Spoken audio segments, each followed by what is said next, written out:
అందరికీ నమస్కారం.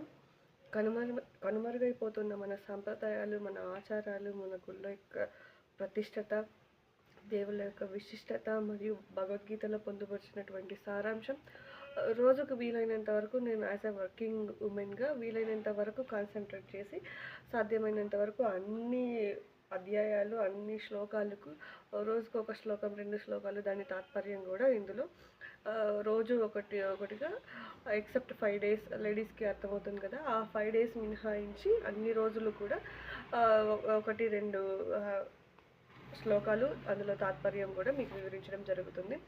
ఎన్నో రీల్స్ స్క్రోల్ చేస్తుంటాం కదా, అందులో పనికొచ్చే స్క్రోల్స్ మీరు చదవకపోయినా నేర్చుకోకపోయినా అట్లీస్ట్ విన్నా కూడా మనసు తృప్తిగా ఉంటుంది, మన జన్మ ఫలితం అవుతుంది అనేసి ఈ విధంగా స్టార్ట్ చేయడం జరుగుతుంది. Please support me. Thank you. I will start today.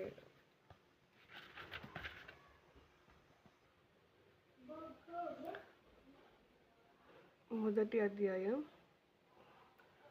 అధ్యాయం కురుక్షేత్ర రణరంగమున సైనిక పరిశీలనము.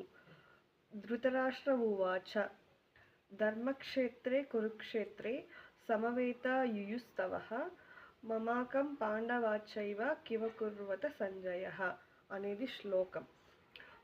ధృతరాష్ట్ర ఉవాచ ధృతరాష్ట్ర మహారాజు పలికెను, ధర్మక్షేత్రే తీర్థస్థానంలో కురుక్షేత్రే కురుక్షేత్రమనే పేరు కలిగిన ప్రదేశంలో సమవేత సమకూడి యుయుస్తవః యుద్ధము చేయగోరి మామకాహ నా పక్షము వారు పుత్రులు పాండవః పాండు తనయులు చ మరియు ఏవ నిక్కముగా కిం ఏమి అకుర్వత చేశారు సంజయ ఓ సంజయ.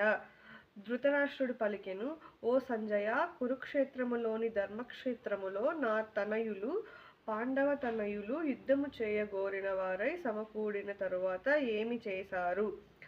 భాష్యము. భగవద్గీత విస్తారముగా చదువబడే ఆస్తిక విజ్ఞానము శాస్త్రము. అది గీతా మహాత్మ్యములో గీతా మహిమ సంగ్రహముగా చెప్పబడింది.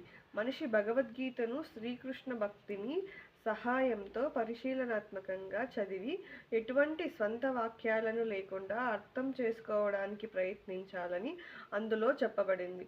అర్జునుడు గీతను భగవంతుని నుండి నేరుగా విని ఉపదేశాన్ని అర్థం చేసుకున్నాడు.